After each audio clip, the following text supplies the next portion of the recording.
This is probably, we've done some videos on it. It's like our 4th account, is it? And we've got 20 subscribers. At one time we had 1,000, then we had like 700. Right? Now we've got 20. And I don't blame you. Can't that see empowerment?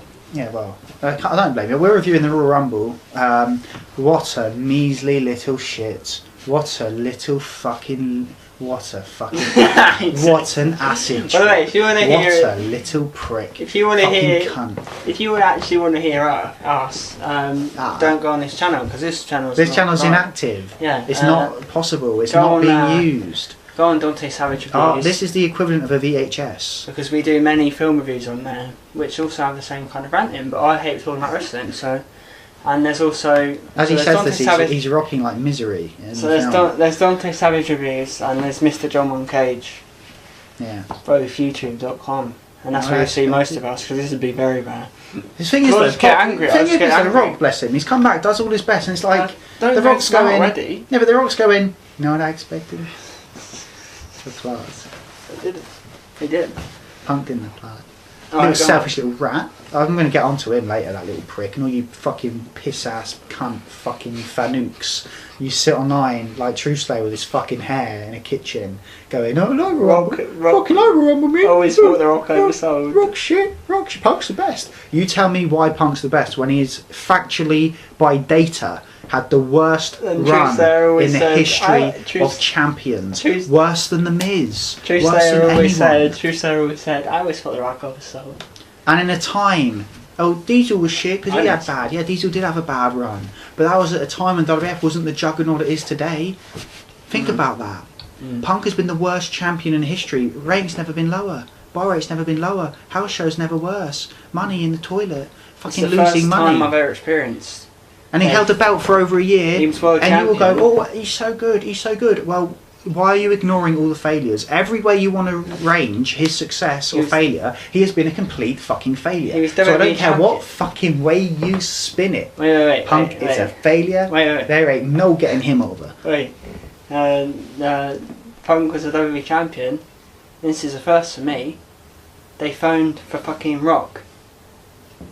And guess what? He won it! And Punk's the underride. Yeah, but do you understand what I'm saying here? I'm not giving an opinion. CM Punk was a business failure.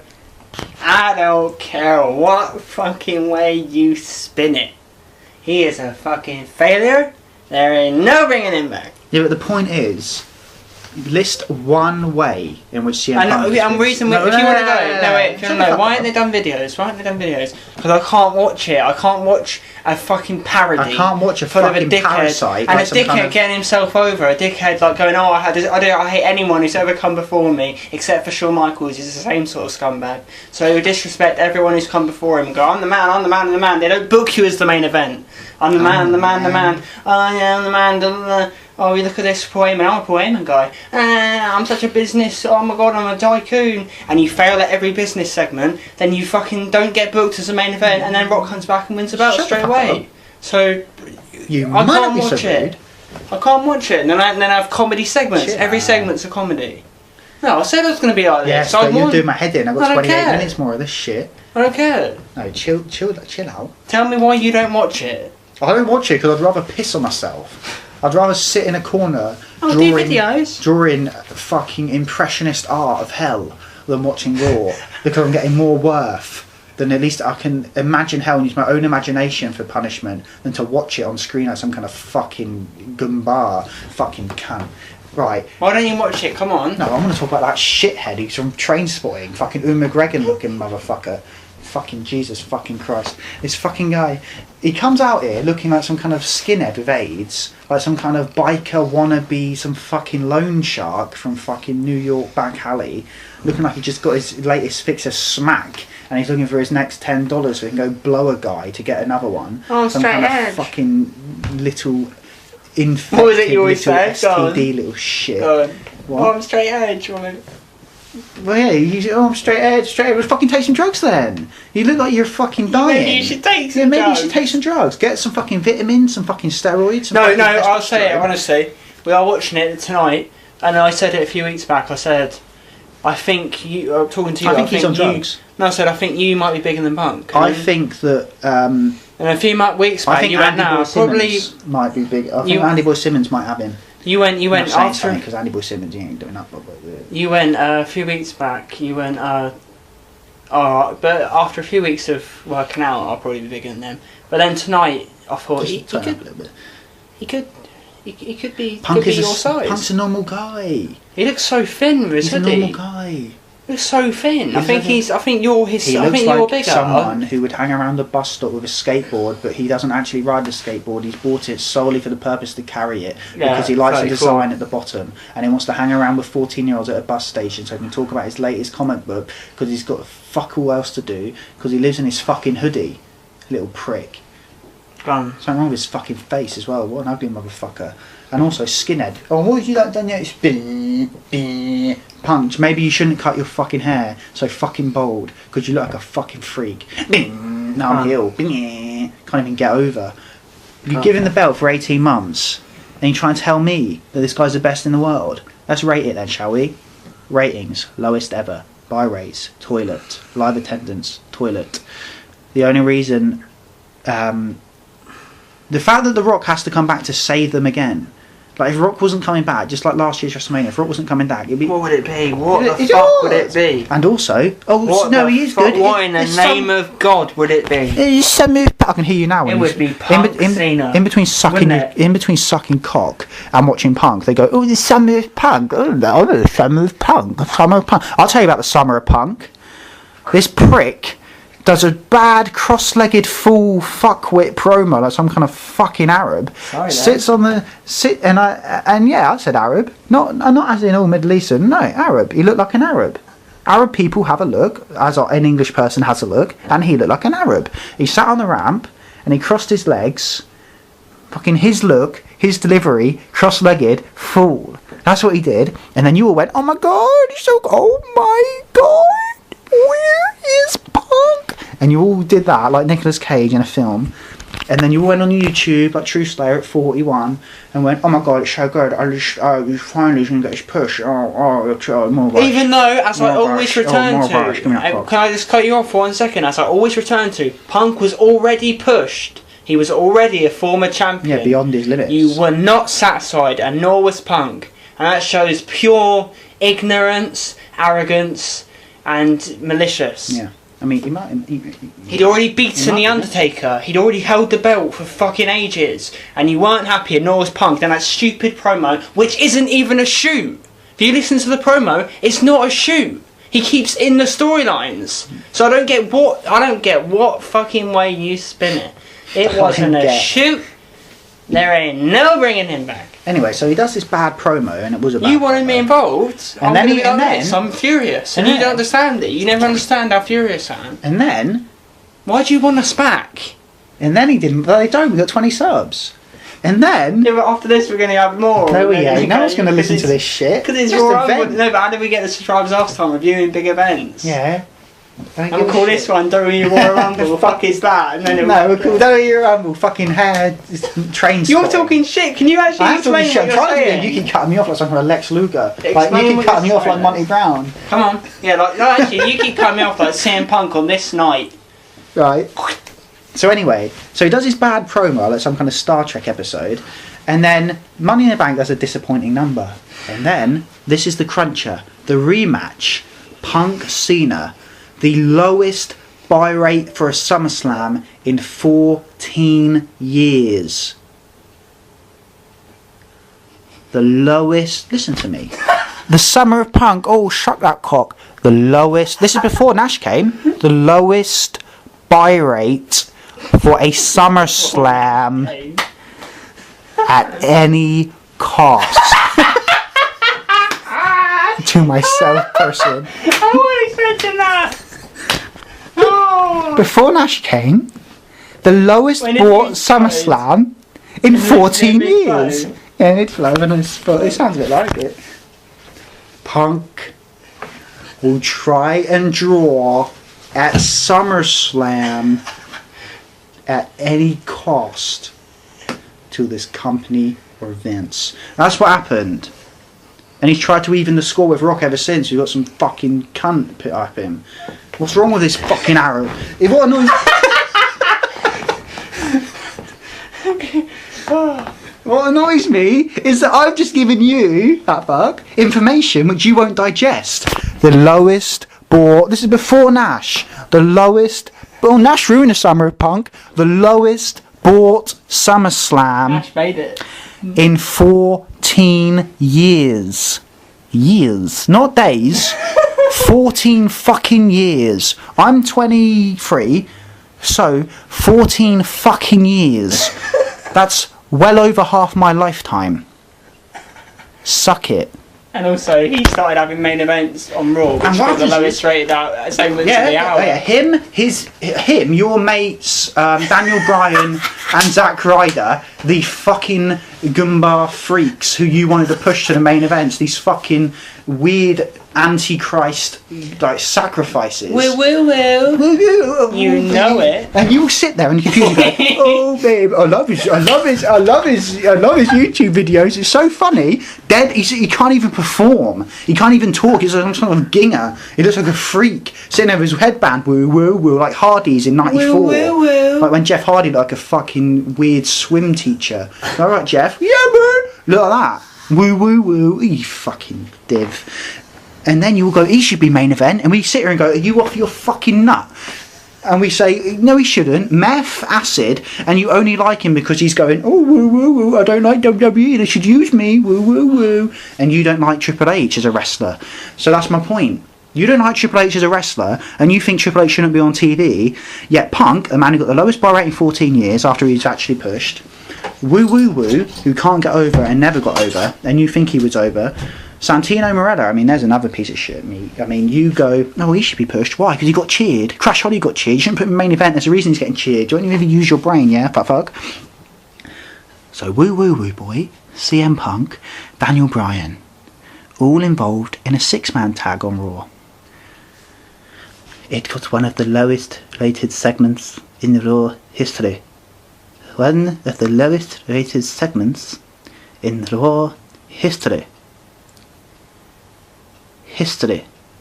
One of the lowest rated segments in Raw history.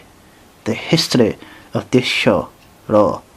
One of the lowest rated segments in history of the show, Raw. In the history of the show, is one of the lowest rated segments. Daniel Bryan, CM Punk, and that fucking gay Zack Ryder in history.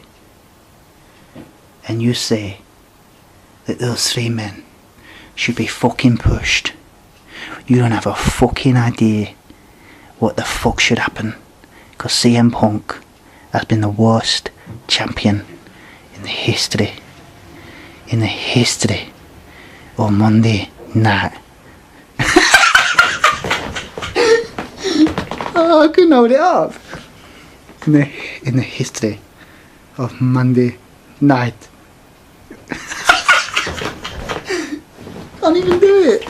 In the history of Monday Night Raw. So reply to that, because that's not an opinion. That's an objective truth. That's a blatant fact. That's evidence which can't be denied because it's backed up by complete undisputable data. Fat fuck. Fucking Kermit. So I think we should talk about the show now. Yeah? Huh? So I think we should talk about the show now. Alright, you bunch of pussies. I'm back and I'm kicking ass. I was doing a silly voice when you were No, because now we've got to go to the next part, that is. I kept laughing. But if the dickhead went, well, I done it all, but he didn't brag. I ain't bragging, I ain't boasting, and I ain't toasting. But CM Punk's gonna get a roster. But what he actually did was, when Nash got brought into the segments, he said, click, the sound everyone makes when you come on TV, shit. Nash. And he slated And then later Nash. that night, CM Punk wrestled. Yeah, here we go. Yeah. Later that night... That sort of thing annoys me, because then his arrogance continues. And he continues having to go at Nash. Yeah. Continues having to go at The Rock. Oh, The Rock said... Well, yes, because you couldn't do what The Rock done. As The Rock said, he's already done it. Why would he stay and notch up 12 titles like John Cena did in the way they book it now? Why would he bother staying in that bullshit environment? Yeah. The Rock knew it was shit, so he got out. Go on. CM Punk said to Kevin Nash, after CM Punk had just delivered the WWF the lowest bought SummerSlam in 14 years, he then turns to Kevin Nash and goes, and also that's what I hate about Punk as well, his promos aren't business. His promos are always trying to make the other man sound shit. Yep. Like, not even as a... like, and then he has a go at them for doing the same thing. And then he acts like, oh, Nash, you're bad for being on top in the 90s. But you want to do the same now, you hypocrite. What a hypocrite. But Nash actually drew and changed the business. Meanwhile, you go around looking like a smackhead. I was doing... Yeah, but you go around looking like a smackhead and you perform terribly in business, the lowest... like the worst champion fact of all time, and then you act like your arrogance should continue. You act like Rock is worse than you. You act like Nash is rubbish, and people click. When on that show, on the day you said that, your segment lost 250,000 viewers when you wrestled The Miz. So not only are you wrong, not only are you bad at your job, but also your matches don't even draw, which is what you pride yourself on with your silly faux martial arts kicks, which look fucking ridiculous. And you and your mate with a stupid beard bum each other over. Oh, I like these kicks. Yeah, when you kick me now, you rub this beard and it's cold. Yeah. Foolish and arrogant. Yeah, fucking what did Nash say? He said, we done all we did back in the day to make sure dicks like you... with Scott Hall, so little pricks like you can get guaranteed money, so you should say thank you, Mr. Nash. Yeah, why not though? And then Nash said also, take a shower, hit the weights, get a clue. And he's right. Yeah. Hit the weights, you fucking freak. You look like get a clue. Fucking... I love Get a Clue. Yeah, but he looks like one of those villains in the Mario games. Do you remember Nash, if this is the way the business is going with people like you, I don't want to be a part of it. Yeah, and he's right. But Punk, mate. Well, not mate, scum. By the way, you're wondering why we're going off on Punk so much, because he drove me to the point of despair. Yeah, the brink of insanity during the match with Rock. Fucking arrogant little cunt. And you'll hear why, so you got to keep listening. Come on. We've hooked him. Yeah, I mean, we've hooked him, yeah. Yeah, but the point is, he says what that... hang on, yeah, but he says that to Punk. He says that to Nash. He says that to Nash. Then on the same... This isn't fictional. This isn't like fictional though. On the same fucking why is The Rock in the main event of WrestleMania when I appeared busting my ass? I'll tell you why, because when he was in the main event of WrestleMania, it drew the highest business, and you could say, well, Cena was involved. Maybe. But what I'm... Yeah, but... How many WrestleMania... I know, but it doesn't even matter. Yeah, but it doesn't even matter, because... And what is your best wrestler? If it was you... fucking 800. I'm giving Cena... It doesn't matter if I give Cena credit. Maybe. But I'm saying, if it was you and Cena... Well, lowest buy rate in 14 would it get that buy rate? Lowest in 14 Of course it wouldn't. So what do you mean? Why is The Rock getting it when I'm here carrying the company? What you're actually doing is failing the company, and you should be saying thank you, Mr. Rock, for coming back and getting me some draws. Yeah, fucking because Rock got the biggest going. Why the fuck is Mr. Arnold getting some money, getting a raise, and I'm here busting my ass? What, you fucking killing the park, killing visitors, you little shit? It's a bit of a coincidence that the WrestleManias The Rock wasn't at, all headlined by Cena, involving all these dickheads, didn't draw the business that it did when The Rock came back. What does that tell you? The Rock equals business. So why wouldn't you push The Rock? Because you what? Just because you're there? Because you've got a weird ego problem, which you've created in your own head. I'm just going to quickly say it's just in your own head. Just to reinforce the point. So he says that this is what I love winning as well. Yeah. So he says that about The Rock. Why is The Rock getting pushed? Well, we just explained why and why you have failed. And it's not just he failed. He's the worst of all time. And then no one notices it though. Yeah, internet wrestling shows don't notice it. Radio shows don't notice it. The fans don't notice it. And then look it up. What pans it off is that's our so he has the look it up, fat fuck. He has the arrogance. We get a T-shirt. To tell me that he should be in the main event of WrestleMania. CM Punk, a clown, a seller. Oh. He's going to tell me. A clown, a kicker. He's going to tell me that he should be in the main event of WrestleMania. Mm. So not only is he wrong, a fool and delusional, but he represents every single fibre of what he claims the bad men in wrestling do. Yeah. So he turns to Nash and says... He's everything wrong. He turns to Nash and goes, I don't like you. Why? Because you held men down. I think this is why we have to carry on making videos now and again, because if we leave you to your own devices... What do you mean held men down? What happens when we leave the internet to their own devices? You and Scott held men down and that. Things start happening, don't they? Who do we hold down?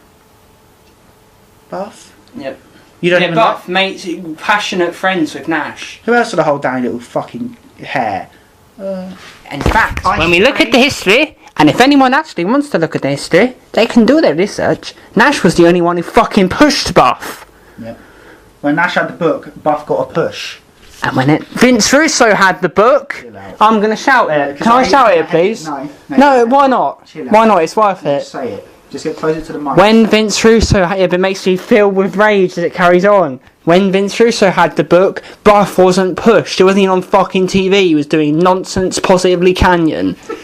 When Nash was booking, he pushed Buff, he pushed Chris Benoit, he pushed the Canyon, he pushed the Triad, he pushed DDP, he pushed Van Hammer, he pushed Scott Steiner, Rick Steiner, he pushed lots of young men, and he tried. Yeah, Kevin did try. Yeah. In the words of the brilliant Bam Bam Bigelow, Kevin did try. Who was the worst between Kevin and But this is why we got to come back, because otherwise... Was Kevin worse than Vince? No. Serious? Kevin did try. No. Didn't try. No. Kevin did try. And then, what about Russo? Oh, he was the worst. I love a man like Bigelow saying that. But anyway, yeah, so we just debunked that myth. So Punk, so this little prick, he says all this stuff I should be main eventing, so he represents everything bad about what he says about other wrestlers. But that's what annoys me. What a fascinating psychological nugget this little cunt is. In the words of Ro from Sopranos, what a fascinating psychological nugget. What a little shit. Pass it. This is what annoys me. I want to make these. If we leave the internet to their own devices, these internet wrestling shows, they create myths. Yeah. I hate leaving them. We're gonna have to stay. Give me this shit. Because otherwise they just stay in their own devices. Listen. So. Watch Nash's error. Instead of insulting it, watch it. So you say to Kevin Nash... We gave him a chance and we saw what he did. Kev, so who did you hold down then? Oh, no one. Flair and Piper owned the company. Yeah, and also Kev, you were on top when... the product of Nash? Good product. Yeah, he was doing alright. It was problems. Some of it was bad, problems, but it wasn't hell. No. Better than 99 WF product. And also he pushed Savage, which he should have. Yeah, Savage. Anyone with a brain would push Savage in 99, but they wouldn't, because their head's fucked. Yeah, now all but I love Savage because he's dead. Let's be honest. You only like him now because he's dead. You thought he should have retired in 91. And now Vince was right to make him retire. The best point in Savage's life, in my opinion, as a character. 98 and wrestler. 97 to 99. And wrestler, in-ring wrestler. Fucking amazing. Yep. Yeah. So anyway, so then you go, okay then. Why shouldn't I have been on top? Because like, I mean, CM Punk, I was revolutionising business, hottest period in wrestling history, created NWO, proven draw, ratings. Well, I mean, fuck, what have you done? Yeah, you've been in the business, was it? I don't know. You've been in the business. I can do my kicks. My kicks. That's what he does. He does his kicks. What did Nash say? You've been in the company, what? I don't know. 3 years. You had 2 main events. I love that. 4 title rounds or something like that, he says, yeah. But what the fuck? Who does he think he is? He does some kicks and thinks he has the right to tell them what to do because he's a fan of Chris Benoit. He thinks because he likes wrestling. Oh, I like wrestling. I like watching Kurt Angle. But you miss what Angle actually is about, you silly cock. Oh, I like Benoit. You miss what Benoit actually did when he was a heel. Even Shawn Michaels, though we hate him. Yeah, even though I hate Michaels, at least he actually knew how to draw an emotion. You are just some fuckwit who's going around playing wrestler. What you are is if these wrestling shows, these wrestling radio shows could work. Yeah. Well, not work, but could get into wrestling. Could do a move. Well. So you say to Nash, you're evil, you held men down, when you actually think about it, Nash, Hull, Hogan, Savage, we're talking the cream of the crop. That's what annoys me. And then you go through the reasons why, you know, like what Hulk Hogan did. You go through what Hulk Hogan did, and there's your answer, you silly shaven cunt. And then you say, oh, should we main event, not Rock? Yeah. But that means you represent everything you say bad about The Rock when you're the one who is doing it because The Rock's the one who fucked off for 10 years. Yeah, but do you want to say so what do you want? Do you want him to go away for 10 years or do you want him to stay for 10 years? Do you want him to go away for 10 years or do you want him to stay for 10 years? What do you want, you little Phil? Come on, Phil. Come on, Phil. Come on, John. Let's do the plan. Let's go ahead and try and draw. Let's do the plan. Lowest in 14 years. In a superstars of the 20th century, whatever the fuck. And Lex Luger, a real superstar. Lex Luger, a man who drew, a man who was over, a man who found his real form in the late 90s in WCW, a man who was truly over. And we're not talking about 99 under Russo. And I'm not talking about narcissist. I'm talking about 97. I'm talking about when Luger was over, and also very early 97, 90s. he was shockingly over. It was Yeah, they put the belt on him. insanely over. Ask anyone who has a clue. Luger was never meant to win the belt in 97. He was so over they went, shit, we've got to put the belt Eric on Bischoff, him. proving he's such a little smut bag, went on Legends of Wrestling Roundtable and went, we all got burnt with Lex Luger. Because you hear the people saying it, Yeah, you fucking deceiver. What Hey, did how Luger Bischoff ever do, fucked me really? over. Can you imagine Bischoff Luger? fucked me But over listen big to time. this. Can you... Luger sucks. Can you imagine, like- You got the feeling you just didn't, man. Maybe what about you you can't- then? You arrogant little Yeah, prick maybe who you're the doesn't one push with the people. control problem, Bischoff. You couldn't tell your wrestlers what to do because you want to be their mates. Yep. You little fucking And then you put freak. the belt on Luger because Fucking he's so swinger. fucking over. The Lex Luger that we all know, he's right the Macho Man. Yes. He's gonna rack Hall. He's gonna rack Scott Hall. And then This is an and interesting then review, isn't it? it's Luger and Hogan. Yes. Definitely. You listen to me. Look at that orgasm going on in the Yes. outs table. I'm going to ask you a question now, CM Punk, directly. You say Lex Luger's shit. Oh, sorry, Lex. That was his reply. That was this fucking Arab. I keep saying Arab, and I mean AIDS. I just want to make that clear. It's just that I keep thinking Arab because I've been watching this show about the Middle East. So this fucking AIDS, right? This AIDS sufferer, this Tom Hanks Philadelphia-looking motherfucker. He sits there and he lies to me. He sits there in the arrogance of Moses and says, like he's parting the Red Sea, as if, look what I've done. He says, I wasn't a fan of Lex. Sorry, Lex. As if Lex would care. if Lex would care what you said, as if your opinion matters, as if you're right. Yeah. Luger was over. Luger drew money. Luger was loved. work. Luger had an impact. You're a prick who was given the belt for over a year, and you blew it. You blew it. That's my opinion. It's not actually. And It's he not can't an opinion. handle that. He can't handle Yeah. it. And You got the belt for over 12 months, and you're gonna insult Lex Luger because you can drive, because you can handle that. Oi. That's my opinion. The last thing I'm going to say about Punk is, You blew it. at WrestleMania 28, the Rock, Punk would have got backstage and gone, Vince, why is The Rock out there main eventing when I should be? And Vince would have gone, we all stood and applauded. And he'd go, who are you talking about? Rocky.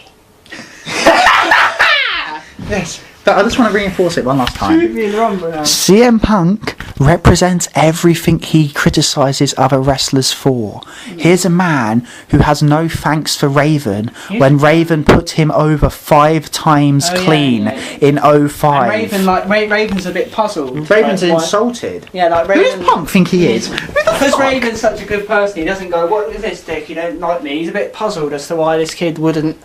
This little prick with his yellow shorts and blonde bleached hair looking like some kind of fucking weirdo comes out. Raven puts this freak over 5 fucking times, and then this cunt has got the gall to say, oh, didn't do anything for me, he did more for Raven. Who the fuck are you? Who the fuck are you? Seriously, Punk, I'm asking you now. Are you? Who the fuck are you, boy? No one knew who you were in 05. You're living in your own crazy world, or you're in your own circle of friends like Joe and Brian Danielson going, we're the best ever, we're the best in the world. He entered the business and said, I deserve the world. And then he says, Hogan, you're wrong for being on top. When you think you should inherit the world. Fucking Scarface. Fucking delusional. Oh, you can only go into like This company is just one big pussy. Waiting to get fucked. That's Punk's opinion. Like your thing that you came up with. What? That all these suddenly like these 20-odd-year-old wrestlers came in. Yeah, out of nowhere. Out of nowhere, all these wrestlers came in, like Punk, like Brian Danielson, all these people who didn't really because they grew up watching Shawn Michaels. Do moves. They think that's what business is. Yep. So now they come in and they think they should be given the world because they can do better moves than Bob Holly. Bob Holly works better than you, Punk. Yeah. And anyone who says otherwise is a fucking Think how fag. humble The Rock was. He built his career. Yeah. Why is Nash on top? Why do you think, you prick? When you open your big AIDS And then we'll see what happens eyes, when you're on the top. lowest buy rate in 14 What years. about Raven though? Yeah, okay, Raven.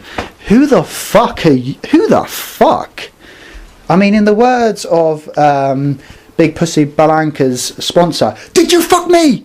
Did you fuck me? That's my opinion on. I haven't even heard that. Did you fuck me?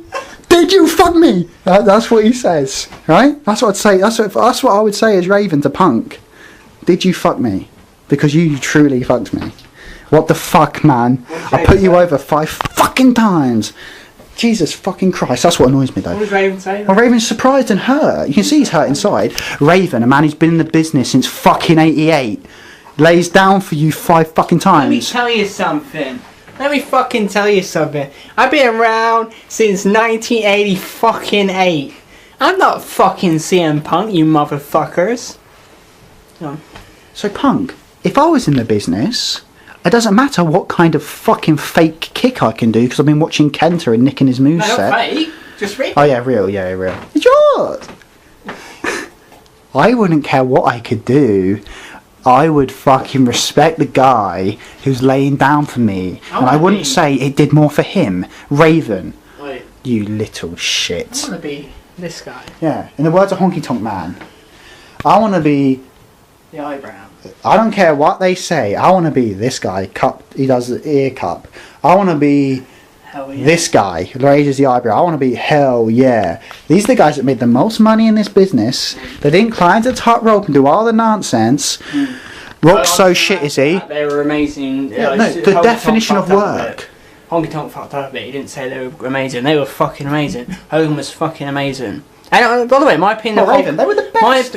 My opinion. Actually, my opinion of Hulk Hogan is Raven's opinion of Hulk Hogan. Yeah. Which is everyone said Hogan couldn't work. He was the best. I love that because he knows what he's fucking doing. Yeah. Come on, sit down. Right. Yes, my point. I love that. That fills me up. No, someone said, Hogan couldn't work. He was the best. The best. Yeah. My opinion of Hulk Hogan as a wrestler, fucking amazing, and I will take that to the fucking grave. I would say that. Why is right? I just want to clarify again.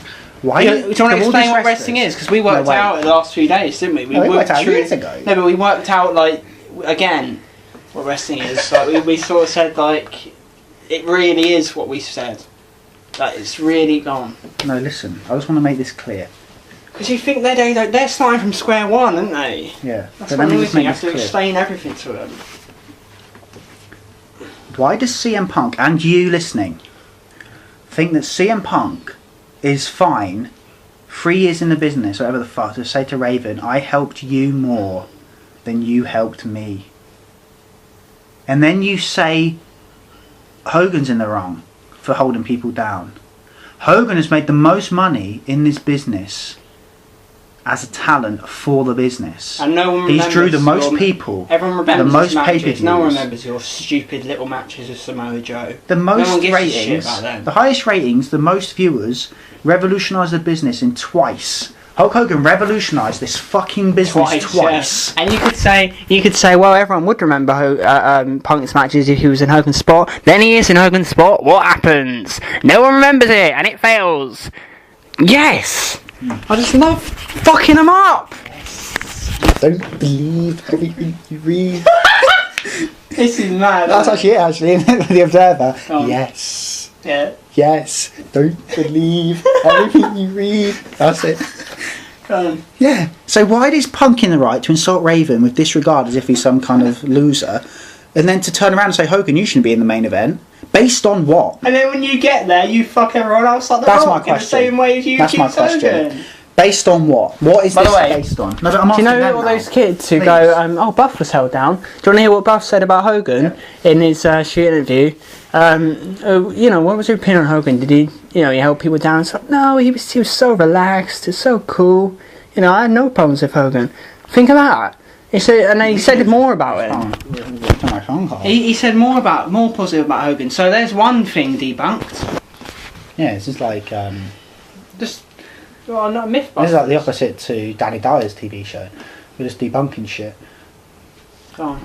So why is Punk right to say that about wrestlers and then do actually what he criticises wrestlers for doing when they don't do it?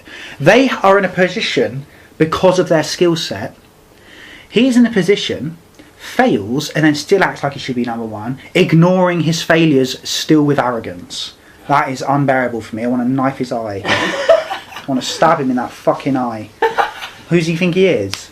Oh, Byron, you should be wrestling. And also his promos are always tailored to non-wrestling match build. They're always tailored to, I'm saying you're shit and you shouldn't be in this business. You weird, arrogant, Yeah. It's a perfect Freud Foolishly example of arrogant. someone Foolishly despising in someone else, i.e. him despising Hulk Hogan and Lex Luger, because in truth it's what's in him. He is a weird freak Foolishly arrogant. who is foolishly arrogant and needs medical attention because this guy is dangerous in the mind. Yeah. Anyway, let's talk about Yeah, but do they understand? Explain to me why CM Punk should have that opinion of Hulk when he You're gonna go himself... back to your comment Yeah, but when he yeah. has failed... Don't just write a comment ignoring the point.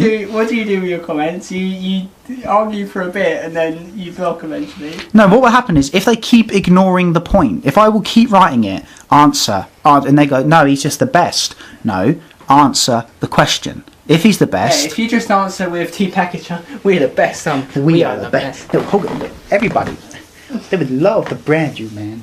You can't argue with us unless you come to points. Yeah. Instead of just, no, Punk. Look it up. And then we look it up and we bring up. Look it up, fact park. I hate when people say look it up to us. Here's my big idea. Saw meets Godfather 2. So that's my point. Right, so the Royal Rumble was started off with Alberto Del Rio. Put a big cloak off my shoulders. Oh, someone just tried to throw the belt on Alberto Del Rio. Don't do that to me. Oh, you talk about all the matches and I'll come in on the last two. Alberto Del Rio I've got nothing. took on the Big Show after winning the world title a few weeks back in a very moving victory where he threw the announce table on the Big Show, which I enjoyed, and we'll get around to that later. And I said at the time, I don't know if they should do that finish. This was fairly... We all know the tables are made out of paper. This was fairly boring other than the choke slam off the structure through the table, which was pretty good. And but I don't know how we got up. I should have been the finish, but show ain't winning it. And then Alberto Del Rio, the chief babyface, won the match by taping the heels' legs to the ropes in a cheat. So there's your new Eddie Guerrero. And then... no, I hate how he's carbon copied as well. Yeah. And then we had a segment where... By the way, before this match, we had a segment where Bret Hart looked like... We saw where he looked like Reg Varney from On the Buses. When he looked like fucking Robert Malden. Looked like fucking Okie Doke. Okie Doke. And we love Bret. Lends a helping. But he needs to have the Triple H. By the way, I didn't know Triple H. Understand. I didn't know Triple H had his haircut, and I saw it in the video. Okie Doke. Yeah, Triple H looking like just Fred Phelps' son. Just wrong. What was the second match? Oh yeah, Hang on, we're not talking By the about... way, Kane and Daniel Bryan, I fucking hate that shit. I really fucking hate it. Kane, we recently watched WrestleMania X7. Kane fucking came out like a fucking freak. Yeah, the big red machine. With a bit tall, no, insanely tall, gigantic, with the fucking muscle. And now he's just got a fucking normal sized man, tall, buggy whip motherfucker. And then he comes in and has this stupid fucking storyline where they're babyface, but Daniel Bryan's still going, no, like some kind of dickhead on a night out. What the kind of a dickhead without that fucking beard clip on? Former WWE champion last year and he lost it in 3 seconds, admitting it was shit. Go on. I want to go back to Bret. Go on then. I mean, Bret, buddy. I love it. I mean, I love Bret. He's one of my favourite wrestlers of all time, and you all disrespect him as if he weren't that good. Yeah. Well, fuck you. You don't even know what you're talking about. Oh, five Bret moves. You're supposed to have 67 moves. Bret Hart drew more money than Shawn Michaels and The Undertaker put together. Fact. Bret Hart wasn't that good. Bret Hart drew more money once. in this business than Shawn Michaels and The Undertaker put together. He failed once, but he succeeded. And Bret Hart... Oh yeah, what's your analysis of that era again? He didn't actually fail as bad as people make out. No, he doesn't fail as bad as people made out at all. Go on. I can't bother to go into it now. Because they always say Bret failed. Yes, but they ignore... I can't even be bothered. It stresses me out too much. I'll do it another day, what Bret Hart did. Yeah. Go on. And also, do you notice how Shawn Michaels lets it slip as draw. well in the face-off? He lets it slip the fact that he knew he was a financial disaster. He was going... I was getting stressed out, because I was thinking, the numbers are down. What if, Bret comes back, they put the belt on him. And because Bret could be relied upon to draw, unlike you fucking hair. And The Undertaker never drew. Retiring at 30. Shawn Michaels never drew a dime, and The Undertaker never drew a dime. Shawn Michaels never drew a fucking cent. And The Undertaker never drew a fucking dime. Not one fucking dime. The Undertaker didn't. Didn't the WrestleMania with them main eventing fail a bit? Completely Yeah, failed. there you go. It fucking bombed. And before it happened, every single little prick in the world was going, I reckon because it's Taker versus Shawn and the matches are so good and it's the rematch. And I'm sitting there going, the match was rotten. It stank the joint up. That's what happened. It stank the fucking house out. It was rotten. It was so shit, that match. And one day I'll explain why.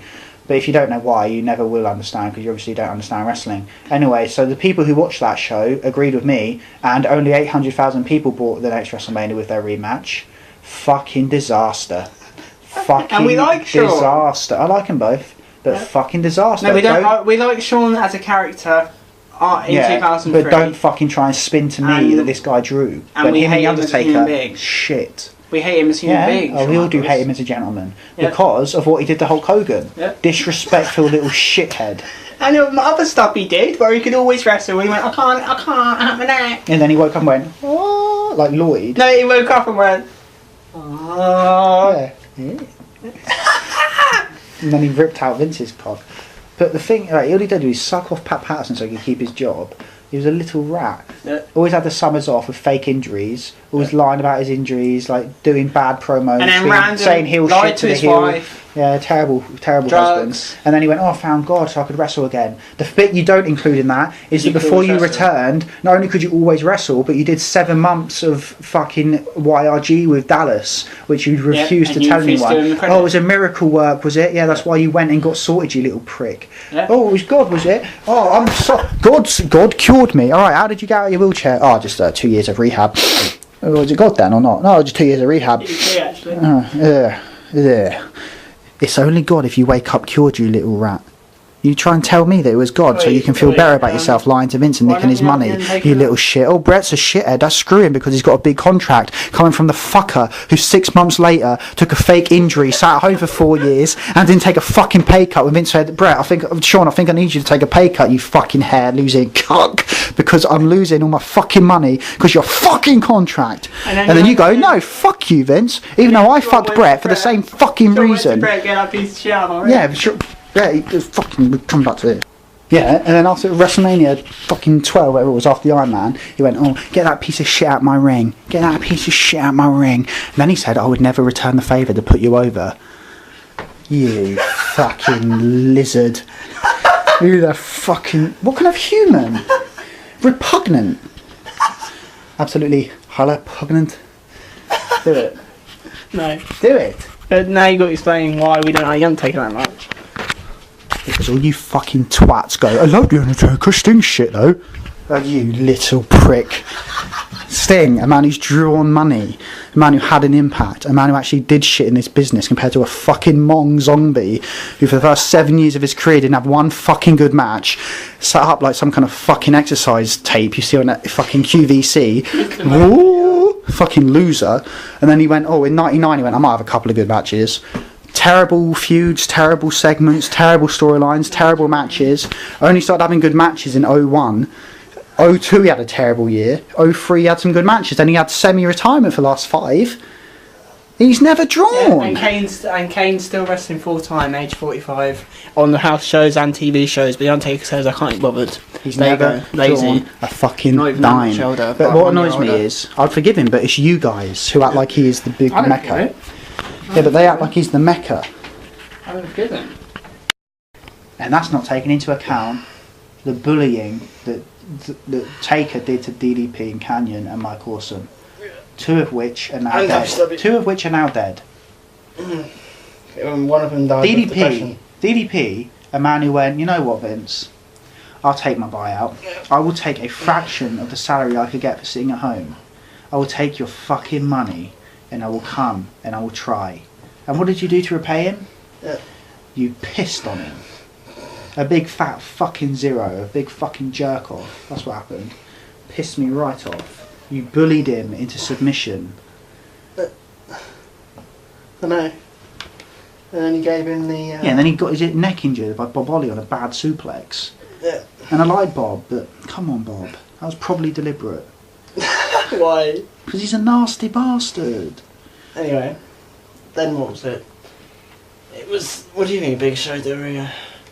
Stop doing that. She ain't Big Show over here. I don't like the finish because I still think it's silly to like a referee wouldn't count a 10 on a last man standing if you're tied up in the ropes, and also the choke slam getting up from was too much for me. Yeah.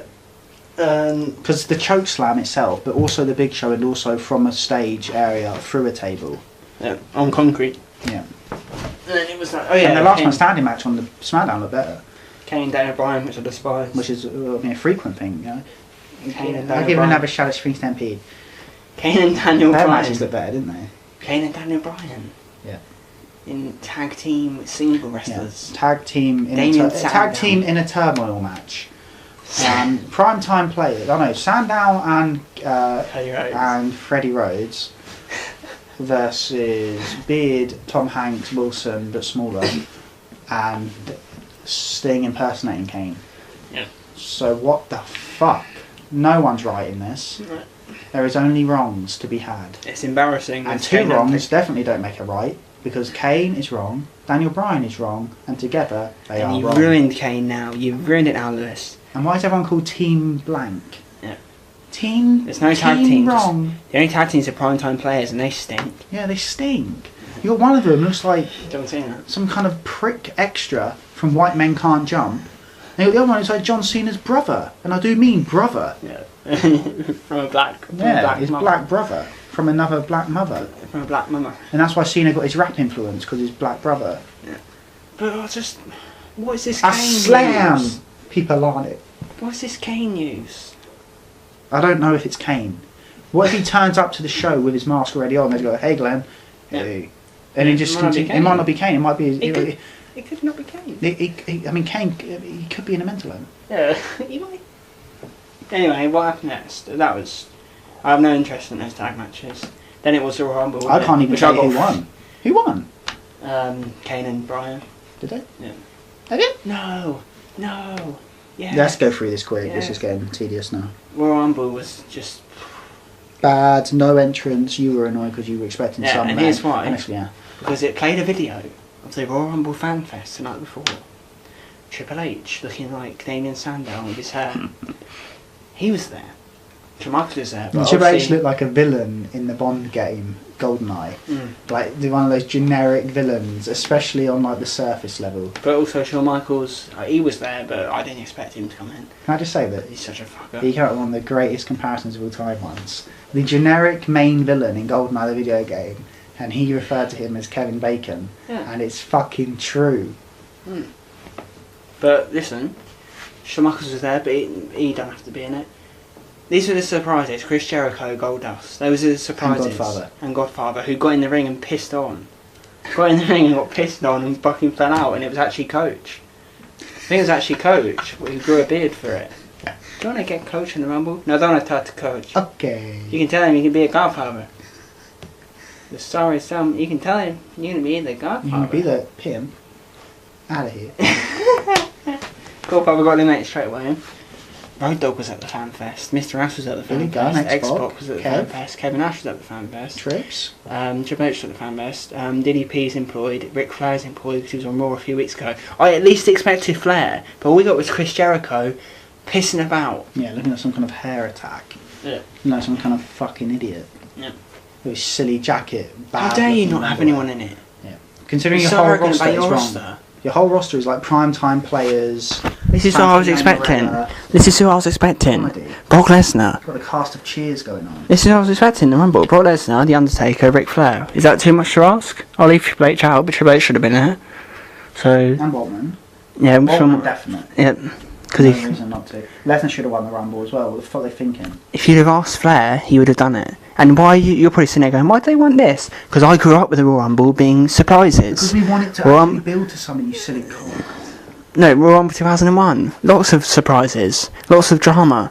Haku came in. The Rock got chokeslam through an announce table. Could barely continue. Honky Tonk. Hardcore Royal Rumble. Yeah, Hardcore Royal Rumble. Triple H attacked Shawn Austin and almost laid him out the match. There were surprises back in the day, and it was unpredictable. It was unpredictable. But now, all it is your lame roster coming in. Yeah. Every single fight, because they think their roster's so good, they don't have any surprises in that. Mick Foley couldn't be bothered. No surprises. CM Punk and Daniel Bryan are going to find out that every man will be judged by me. No, I did not get here. Oh yeah. By mistake, Gene. Because I earned it. By every ounce of sweat and blood, I earned it. And I belong here. I prefer Sid. Sid's amazing. I prefer Sid. Sid as a bad dude, babyface, is cool. And as someone said, I had to capture an audience. Sid was the guy. Master, ruler of the world. When he right, Sid was the guy. Sullivan, I hate how Sid gets hurt as well. Sullivan, Sid needs help because he He needs help in matches. No, he needs help in terms of being coached into how to truly perform how he should. Like, because when he was in WWF, I don't know what they were thinking. Firstly, Jim Cornette's not the right manager. Still better than Punk. And it's like just wrong thing. Yeah, of course. But it's just like they didn't do it right. But the way he was in 2000 under Sullivan, really good. Yeah. I like bad dudes as babyfaces. Nothing memorable happened in this Rumble. Nothing happened. In this Rumble. Jericho had no memorable moments. Kofi Kingston had that moment, which you're going to analyse. Fucking much. This is what. Oh, I love Kofi Kingston. Last year he done the hands. Oh, he did handstand like some kind of girl in primary school. Oh, what's he doing this year? Oh, he's on a fucking chair. Every year he does something different. What's he going to do next time? This is what I said, right? He's on a fucking chair off ringside. Think about this. He's standing on a fucking table outside of the ring, and apparently that's illegal, is it? And then he gets on a fucking chair and scoots over to the ring. That's legal. Yeah, I know, illegal. He scoots over to the ring like some kind of child at a Christian youth group playing games. And everyone's laughing. And everyone's going, ha, ain't that funny? He's not touching the ground. And then he got back in the ring. So you're telling me that this clown, this acrobat, is allowed to stay in the Rumble because of a weird technicality where his entire body was detached from the ring. He went over the top rope. He fucking is away from the ring. I don't care. And he's not touching the floor because he's on a chair. Okay, then next year, this is what I'll do. I'll go. I'll throw you. Wait, give me some boots. Yeah. Well, some boot. Yeah, I'm just putting these boots on. Oh, I'm outside the ring, but my feet aren't touching. The shoe is. Yeah. Do you see the fucking stupidness of this? You can't say my feet aren't touching the ground. I'm on a chair. If you're fucking 10 feet away from the ring. Chair prick. It's ridiculous. It's stupid. It looks pathetically stupid. It's silly. It's rank. I'm going to put on some boots. That's what's going to happen. Next year, Kofi Kingston will come out and go, I'm wearing boots. I'm wearing fucking boots. And also, when Daniel Bryan, I'm on Kane. I'm fucking off the ring on Kane. Point. I'm on Kane. I'm not Then eliminated. Joe's face is going, yes, no. Yeah, like some kind of weird... No. Comedy. Kane's over. That's the end of Kane. Yes, no, And then yes, to cap it all no, off, though, over. Kane is by over. their rules, Kane is fucking over. By their rules... So much comedy. By their rules, when he Destroyed a man. By the way, why didn't Kofi Kingston just bring out a pillow, throw it on the ground, jump on it and sit on it? And my feet aren't touching, I'm touching a pillow. Fabric rules. If you've got a layer of fabric between the if you've got a layer of fabric between yourself and the ground, you're alright. Just wear some flip-flops and fuck it. And also, when Daniel Bryan got dropped by Kane and he landed on his back like a piece of shit, he immediately put his feet to the ground because he thought, you know what, unless my feet touch, I'm not eliminated. So a man can sit there like a dead spider, right? He can lay on the ground like a dead spider with his legs up in the ground, right? Like some kind of weird kicking. Yeah, he can lay there like doing sit-ups with your feet up on the apron, right? As long as your feet aren't touching the ground, so you can drop down off Kane on your back. Just don't put your feet on the ground. You're all right. Think of that rule. What a silly rule. Yeah. It works if you still are in contact with the ring. The 2 feet rule works. Yeah. But you can't start using it if you're off the ring. No. But alright, what else happened in that fucking dog? That's it. Ryback came out and went, feed me, no. Or some kind of fucking Blackpool Pier, some sort of weird fortune teller thing. Like that thing in Big where Tom Hanks gets the wish from. What should have been on Ryback? Small. Yeah. Not muscular. Yeah. Can't lift men. Arrogant. No charisma. Foolish. Ugly. Get hair plugs. Foolish. Really rubbish. The main problems obviously are no power, no charisma, ugly. A tire. attire. He's properly shit, this guy. And he comes out and he tries to be Goldberg. Really does as well. And it's just rubbish. Rips everything off, and everyone. And he fucks up every time. Like he's meant to catch Cody. As we expect, everyone just rates him over Goldberg. Yeah. Casually, because Goldberg ain't in the business anymore. Yeah. Disrespect popping up again. Yeah, but these people truly know nothing about Goldberg. Goldberg. Just like Kevin Castle, who said on his show that Goldberg couldn't do anything Ryback could do. When Ryback lifted 150-pound guys, he went, Goldberg could never do that. Goldberg could never have that strength. Yes, that's why Goldberg jackhammered Nash, Big Show, Hugh Morris, who all weigh both more than those two guys that Ryback picked up. The future for fucking dong. Let me predict the future for you.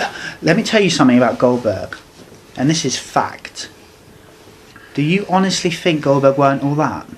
When within a 24-month period, that's all his career was, 24 months, Goldberg became a worldwide cultural phenomenon. He is still remembered to this day. People know who Bill Goldberg is. He was on the top of wrestling for 2 fucking years. I'm not even including Russo's run, clearly. From 97 to the end of 99, Goldberg was involved in wrestling. Just over 2 years, barely. And in that time, he had a cultural impact which very few wrestlers will ever match. Goldberg knew exactly how to work.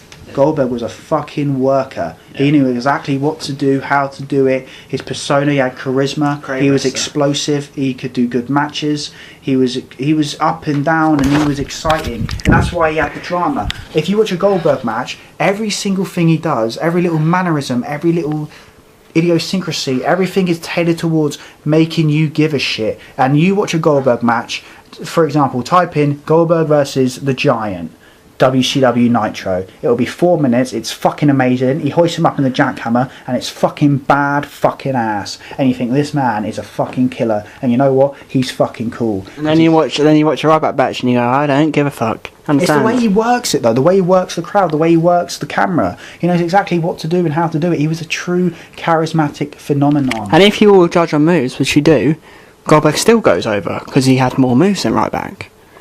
But I don't judge on moves. But I'm saying, Goldberg, even in your philosophy, has better matches than Ryback because he can actually do a move and move. Ryback can't move. If you've popped in like a balloon, he can't lift Paul Heyman. Do you want to talk about that?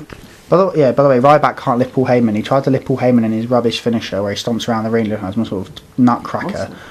Like Yvette Fielding in Most Haunted, sort of stomping around.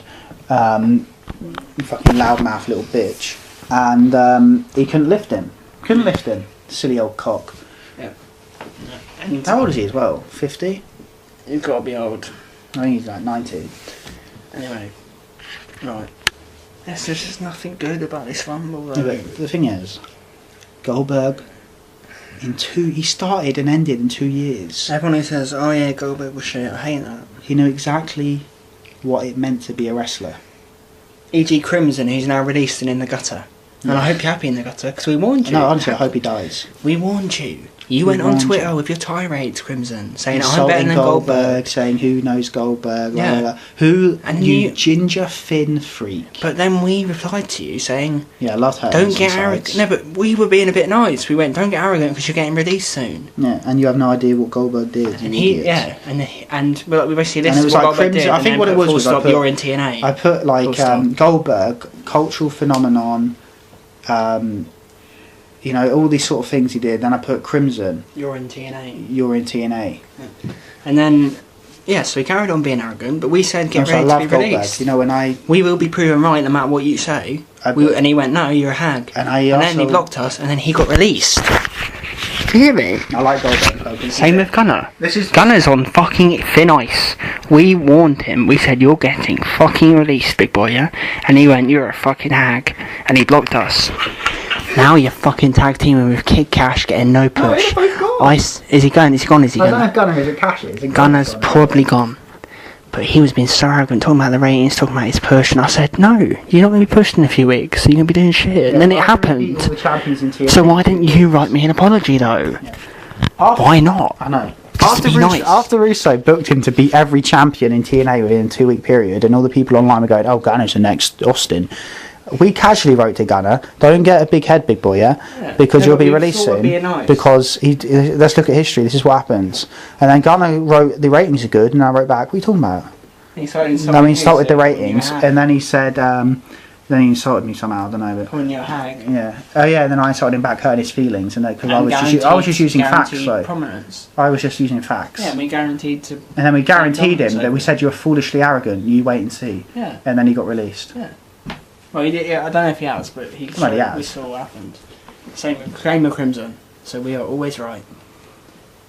Yeah, Goldberg is the definition of worker. Yeah, but think of what I'm telling you. From day one in the business till 2 years later, Goldberg had become the man. And also what I like about Goldberg is this is how you put someone over and talk about wrestling. Not by going, oh, Rock, you should be in wrestling, Dwayne. Like CM Punk does on Raw. Goldberg, an arsehole. No one was in the Georgia Dome in front of 40,000 people, but I also beat Hulk Hogan. And how many people can say that? Yeah, being really... What a nice man. And let's talk about what did Nash say about Goldberg in his recent issue? I don't know the word for word. But I do. Go on then. I've taught them. It was basically a thing where you'd say what you think of the bloke. Names will come up. Which I recommend you watch this. It's really called Nash Shoot. Kevin Nash Shoot. And he goes... I prefer his Timeline 97.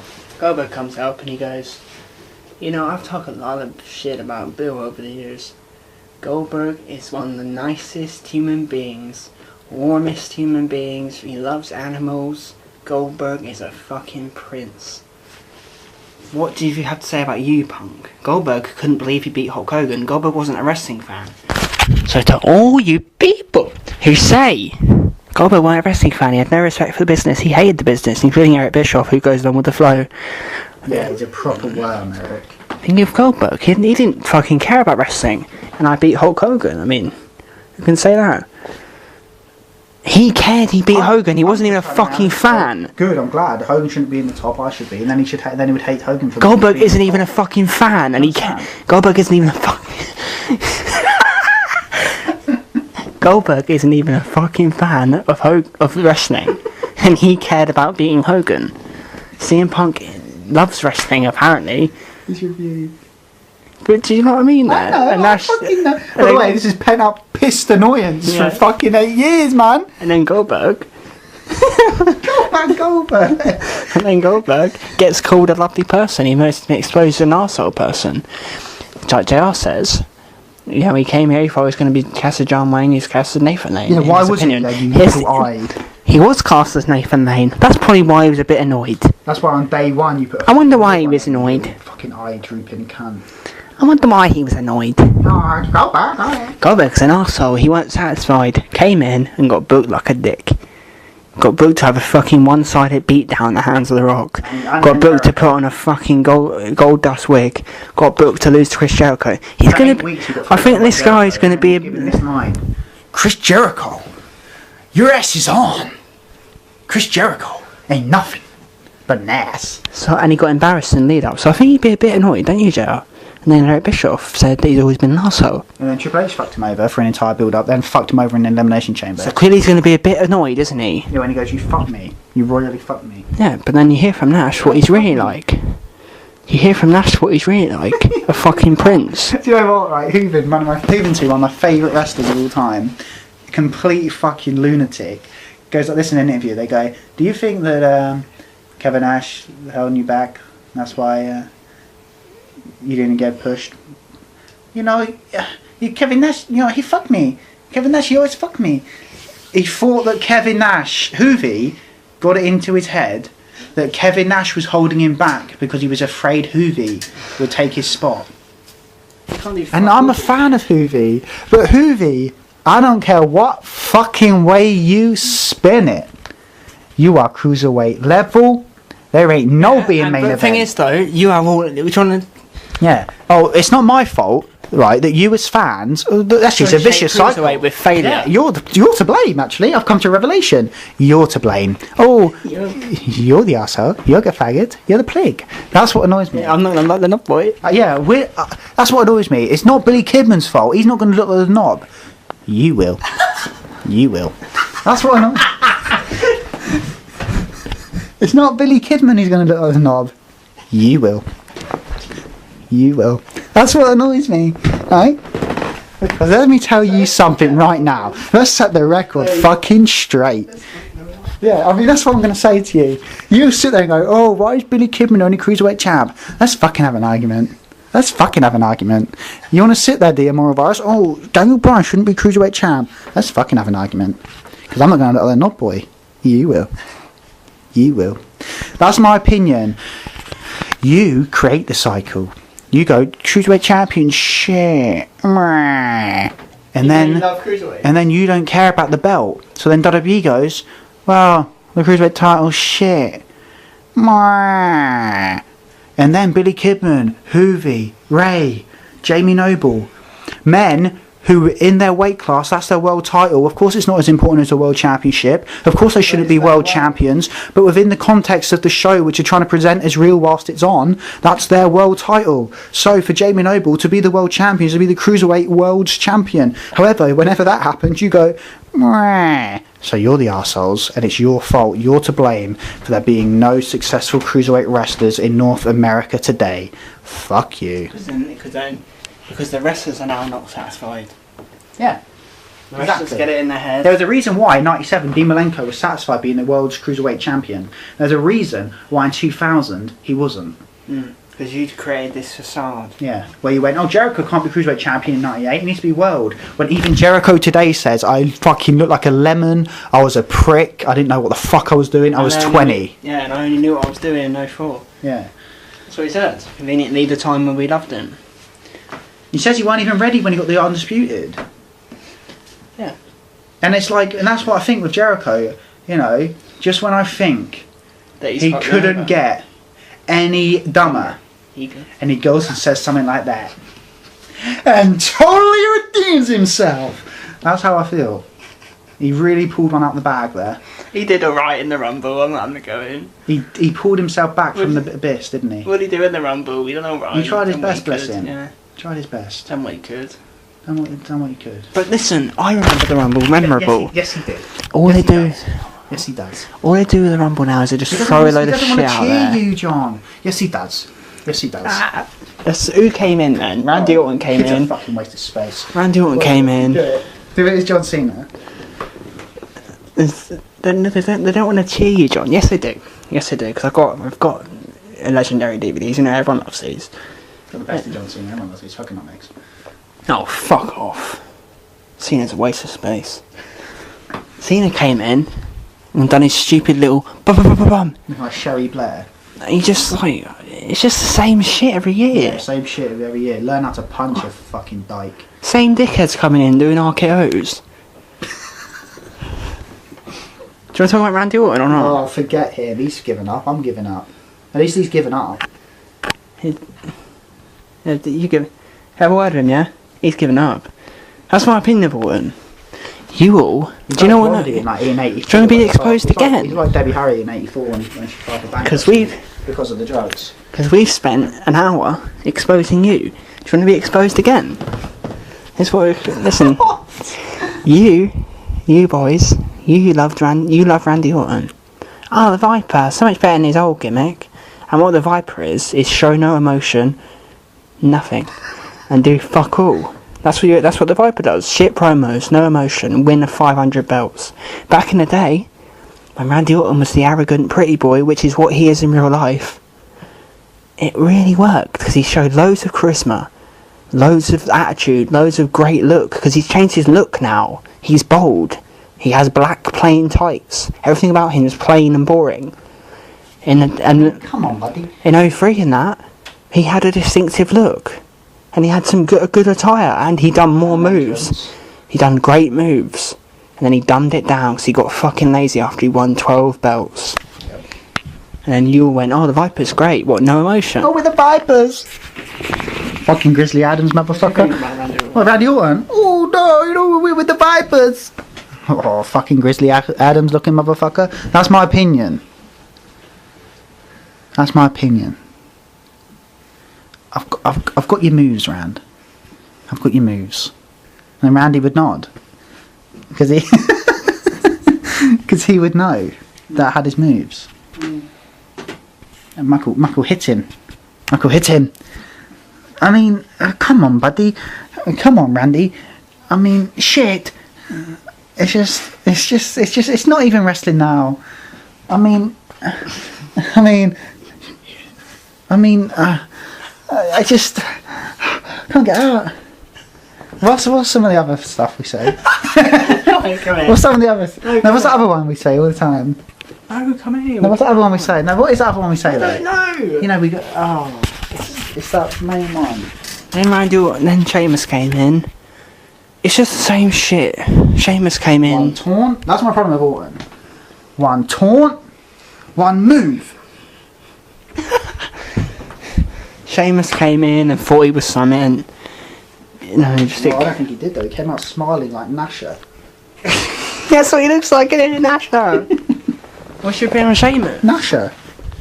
He's a dick. And his opponent is Pieface. He just keeps having comedy feuds. Yep. As a comedy face. Yep. So many belt wins. Yep.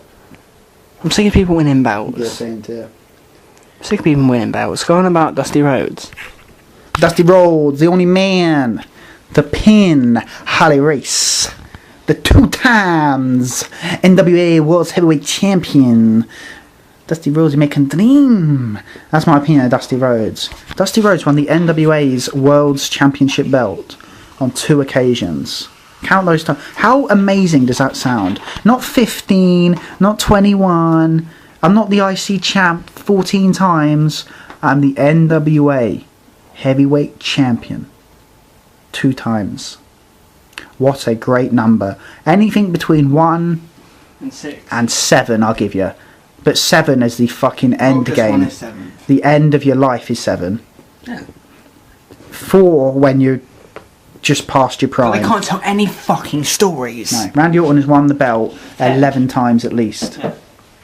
So where do you go? Because where's the drive? I'll go, Randy, do you want to win it again? He'd go, no, I don't. Yeah, that's why it's fucked. I've had it enough times now. No one I understand cares. what it is to be the champion. I didn't enjoy it the first time. Fuck it. Yeah. Because Everyone's lazy. It's not like he wants to recapture the glory. He had 11 runs and he didn't have 1. Why does... I'm surprised Cena cares, because he looks like he really cares. Does he care? Yeah, money.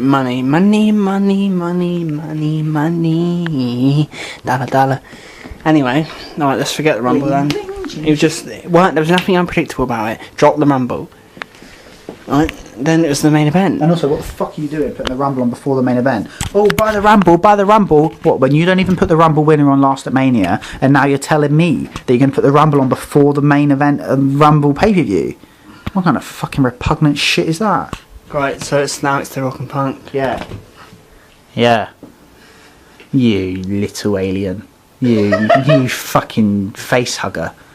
Trying to drain the life out of the Rock and then burst through his chest by killing him. You want to drain off his life source and then nick everything he has. It all went you wrong little from the start, shit. He came out in that fucking hoodie. He came out in a hoodie, looking like some kind of, just like a poster you'd see for. At least work out when you're going to face the Rock. Yeah, like it's that look of Punk is a poster a 82-year-old neighbourhood watch officer would do when he's overly keen to put up some posters to say like no yobs. No, He'd print out a picture of Punk and go, he looks like a grub. No, but then they go, yeah, but you don't look like you can have. Yeah, he's not tough enough. So you're not tough enough. So actually, you're not even a yob, just a gay. Yeah, just a faggot. Listen, he didn't even bulk up for the match. I think he dropped muscle for the match.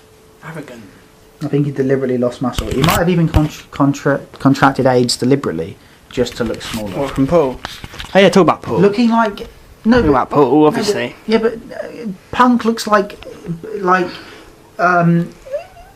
Christian Bale in The Machinist. Yeah, he does. He looks like a fucking. We're getting Paul out of the way now. Do you reckon Punk is the gimp in Pulp Fiction? Come when on, you Paul. take off the. Okay then, Paul. I need to. Paul, mate. You fucking rotter.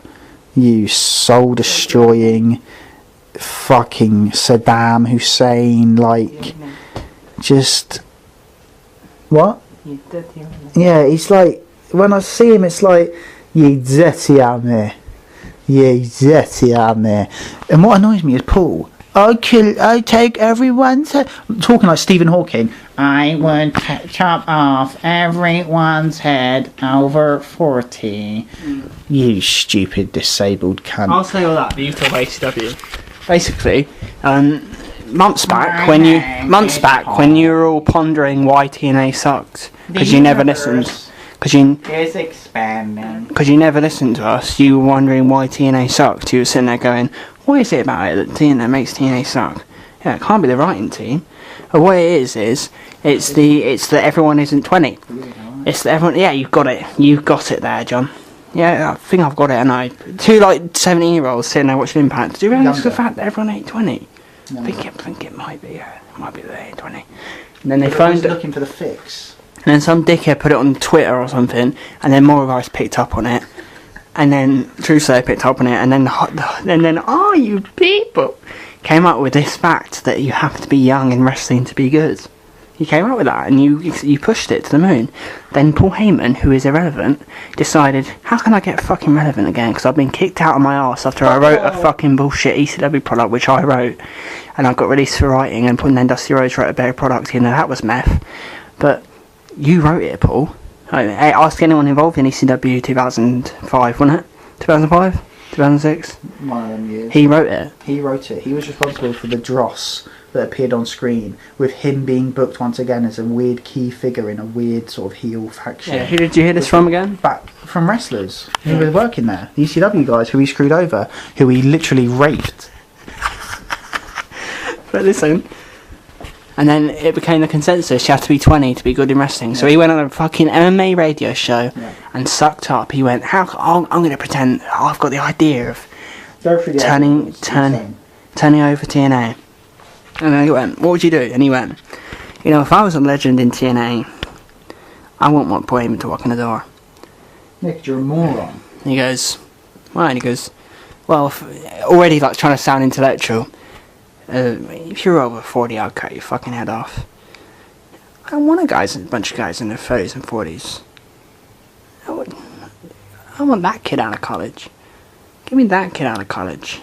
I want a whole bunch of 21, 22-year-olds. Am I getting through to you, Polly? So then, in 5 years' time, I've got a bunch of guys under 30 kicking everybody's ass. You tried to sound smart. But here's why that fails. You can't just pluck out of thin air a bunch of kids and go, they're going to draw for sure. And then in 5 years, they're all kicking everyone's ass. I've got rid of all my stars and I've introduced nobodies and said... Feel free to take... what's that guy called in WWE? That prick. Wade Barrett. He's 30 old. Yeah, I'm just saying though, take Wade Barrett, because you're talking about fresh shit talent. Wade Barrett, Gunner... you'd have to find Crimson, 30 stars. No, Crimson, Gunner, Wade Barrett. Who else you got? No, you'd actually have to find 30 wrestlers and 10 stars. That guy, free MB, all those guys, nabble them. This is what we're talking about. And then he said, completely new young talent who have no idea how to perform. And he wants a whole roster of them. A whole roster of 21-year-olds who magically, like some kind of Jack and the Beanstalk, Paul Heyman reckons, I'm going to be able to get them to be good in 5 years. What if it doesn't work, which it won't, you fool? Yeah. So in 5 years... And then all the internet, because it sounds smart, I'm a Paul Heyman guy. When the business is dead within 3 weeks, because you've just introduced 21-year-olds for your whole roster who can't work, and they're having matches equivalent to Ken Anderson matches, a man you were a big fan of, incidentally. So yeah, you're a fool, you're a faggot, and you're an evil man. I'll have a guy be going, I want to pass Babe Ruth, I want to pass... Talking about baseball, he said it as well. He said he'd fire the whole team and bring in a bunch of 21-year-olds. Are you fucking the best talent scout since JR? So Alex, do you mind... you just paid 22 mil for Robin Van Persie, RVP, and he's being the best player in the Premier League and he's being absolutely incredible at 29. Get rid of him, get rid of Giggsy, Scalzi, Carrick, Rio, Vidic, Evra. Get rid of... he's starting 11 to be honest. And start again, but get 18-year-olds in. Get Makeda in there. Completely start with 18-year-olds, and then, because in 5 years when they're 25, they'll be kicking everyone's ass. That's so ridiculous! It's so stupid! It's ridiculous. Time travel, Doc Brown. Yeah, and then he said another bullshit. Fucking what a belly. And he said his show would consist of contemporary music and different cultures. Sounds like WWE to me. Yeah, it sounds like WWE with their shit. listen. Then he said he'd have one legend. He said if you have a room full of Megan Fox lookalikes and one fat And spotty Paul Heyman girl. walked in. Yeah, and Paul Heyman walked in. Let's just say Paul Heyman. You would notice the fat spotty girl. No, you wouldn't. You'd notice all the Megan Foxes. You What kind go of like dickhead this. would You say look at that? Megan Fox and then you see this fat freak and you go, ugh, and then you quickly look away and go, oh, that's Paul, because again, being horrible, Paul, about other people, even though you're a fat bastard, and you got to now quote Nash, so we don't sound like arseholes. Fuck you. No, you got to quote Nash about the fat Nash fan club. Oh yeah, this is how this is my opinion You as might well. think now you've insulted a fat tubby girl. No, because listen to this. Yeah, well here's an argument, right? How many times have we said we are sick and tired of people writing comments on like news stories going, oh I fucking hate the Beckhams, I hope they die. Who's wrong with society? The Beckhams or you writing that? Yeah. And you say the Beckhams are wrong. You're the one who just wished death upon them. Tom Cruise shouldn't buy his kid. Tom Cruise should die. Why is he spending 20 grand on his kid at Christmas? He's got it. What would you rather he spent it on his own knob? Yeah, what do you want? Do you want him to go around your house and suck you off? Yeah. When will you be happy? Yeah, but listen. Go on. Kevin Nash. Someone wrote into YouTube and showed a picture of Kevin Nash with these women, and they said, "What was it like being at this Kevin Nash fan club?" And they wrote something insulting about these fat women, with all these horrible looking women. And Nash just looked and went, Nash was so shocked. He was so hurt. "What kind of fucking human being?" And they call me the asshole, or something to that effect. And he's right. He was so saddened. What's your point? How is being? And Nash is the arsehole. And Punk would be the one writing that shit. So there you go. There you go, chef. There you go. Yeah, so I've talked about Paul's inane plan to What's save that? DNA. What's that? Now you want to talk about Paul and ECW. Or shall I go for another bit? It's Paul and ECW.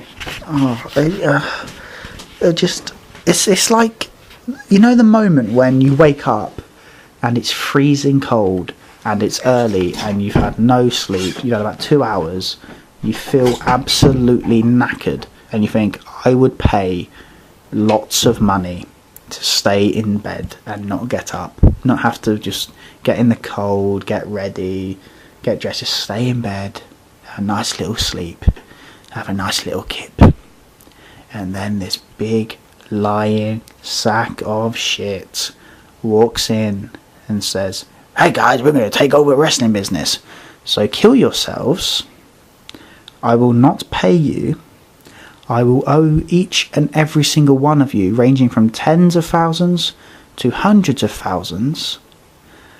And then, after all your dedication, I will fuck you over on a deal, Sabu, where I'm not even paying you. Kevin Sullivan's willing to give you a multi-million-dollar, multi-year contract in 2000, and I'm going to fuck you over and not let you take it, even though I'm not even paying you. I'm not paying Mike Awesome. I'm going to act like he's the Antichrist for going away to try and feed his family. And the hate he got no doubt led to his downfall. You're going to tell me that this prick who was getting under the table 1k a week to supplement his cheesecakes so he could stay in business stuffing his fat face from McMahon, keeping his money to himself under the mattress, whilst Jerry Lynn, Shane Douglas, Raven, Mike Awesome, everyone, they just killed themselves doing all these matches and on this brutality, and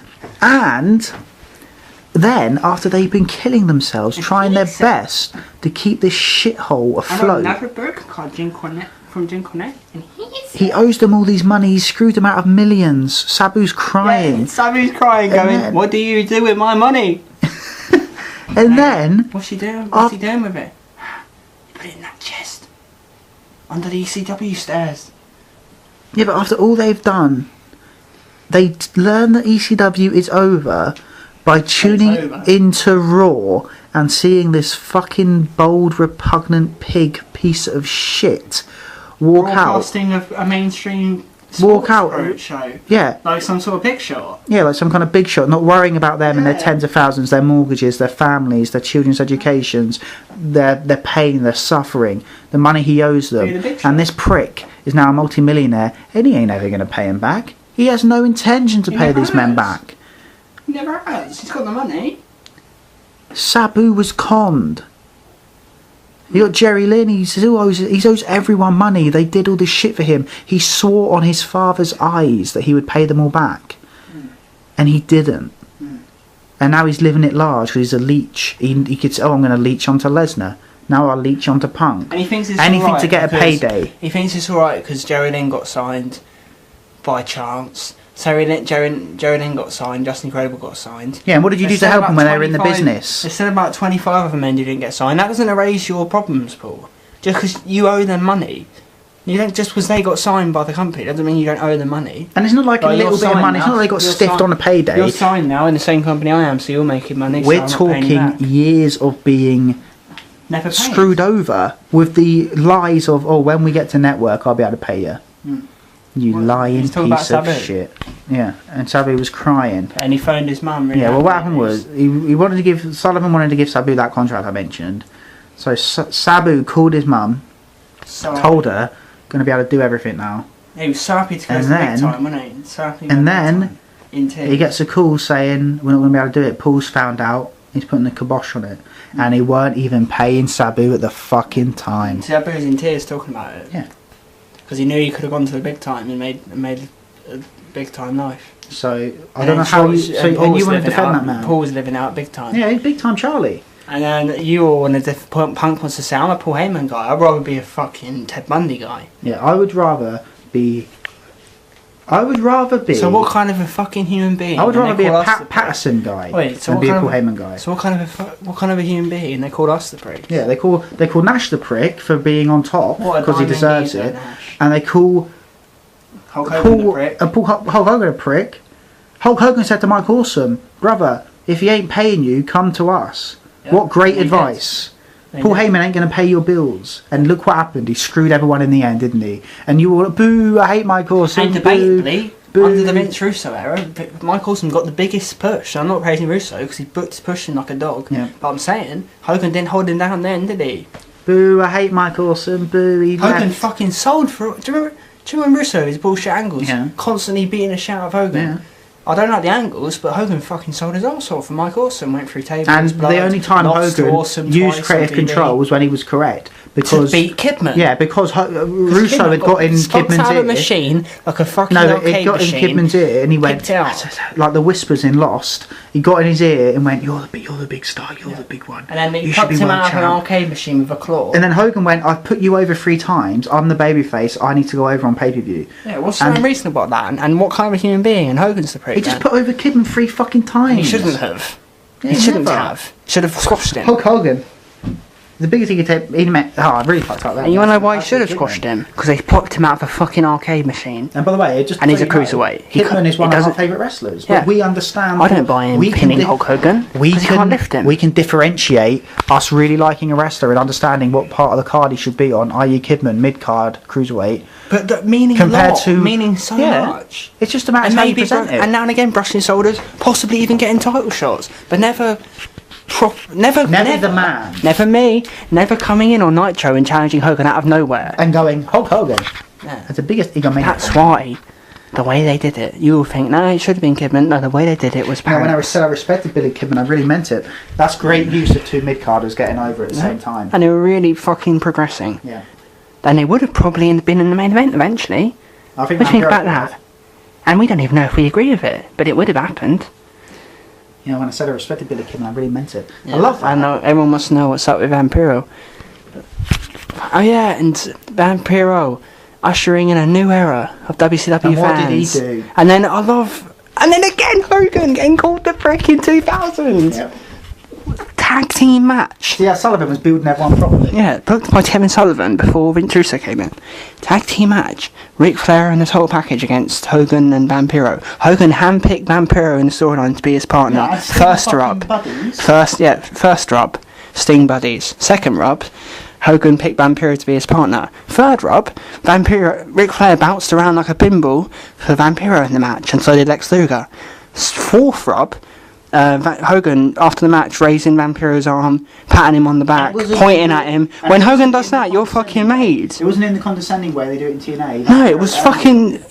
man, you're watching it going, fucking out. Oh, Hogan fucking pointing at him. Yeah. So, are you just some kind of smart? And then what happened? After you were ushering in a new generation of WCW fans with this brilliant... You turned the likeable Vampiro into a twisted heel. You turned Vampiro, a man who was getting over on being a likeable, sort of... brilliant for the times as well, the year 2000. What a time to have this character. and you turned him into a weird blood-licking heel so you could get off on your weirdness. Twisted heel. Yeah, weird guy. Gasoline. Win Trusso in one of his B movies he rented back in '92. So there you go. That's the end of that. Let's wrap this shit up. No, hang on. You need to insult Punk's performance now and why he's bullying The Rock with his offense. Let's wrap this shit up then. No, I'll tell you when I wrap this up. What happened was, the match started. Punk dominated. The match went on. Punk dominated. The And match Rock went sold on. and sold, and he The Rock's, yeah. The Rock got his arse And handed the more to Rock him. sold, the more I wanted him to sell. I That's was sitting there getting, the rage was building up in me. the devil's. The Rock got no advantage. CM Punk dominated the match. You know why he dominated the match? Because he would have said to Vince, if I'm losing the belt, I'm dominating. And it's like, Even though you've got no confidence in me to book me in main events because I always fail on top. So really, I'm only to blame. But I hate The Rock so much. Why is he coming back to win the belt? Then you fucking dominate the match. I couldn't believe it. I could not believe what I was seeing. Punk in a boring display. Yep. Oh, the best in the world. Boring display, done no fucking moves. Just constantly working on the ribs like Chris Benoit. Yep. Just constantly destroying The Rock for half an hour. Yeah. The Rock would get comebacks and CM Punk would cut him off. Like Monty Brown. Like Monty Brown. And I was sitting there going, why are you cutting him off, Punk, before I fucking break through and strangle the life out of you? Yeah, but it's How like do you feel Rock- about that? The Rock got no advantage. Well, Rock thought he was going there to work with Punk. The moves I saw from Rock were sharpshooter, which is done in desperation, clothesline done in desperation, and DDT done in desperation. Don't forget. And going for the rock bottom Never always. mean- Going for the rock bottom always. And they would have said, Rock, you've got to do it to make it look like this is WWE champion and it's a massive challenge. Why? That's that's what I ask you. Why? And here's why I'm asking why. You don't book him on top yourself because he's failed. So why don't I have a fucking competitive match with him? Because that means more than him dominating me. It's just, you're making a mockery out of it with a stupid squash match because Punk went, oh, I can't be bothered to work with Rock. I hate him so much. So I'll have a squash with him. I'll demand a squash because I have no respect for The Rock. And I just want to squash him. So, your assessment on the match? Look, what annoyed me is Rock went there to Is that what would happen? Punk went, I've got to squash him then.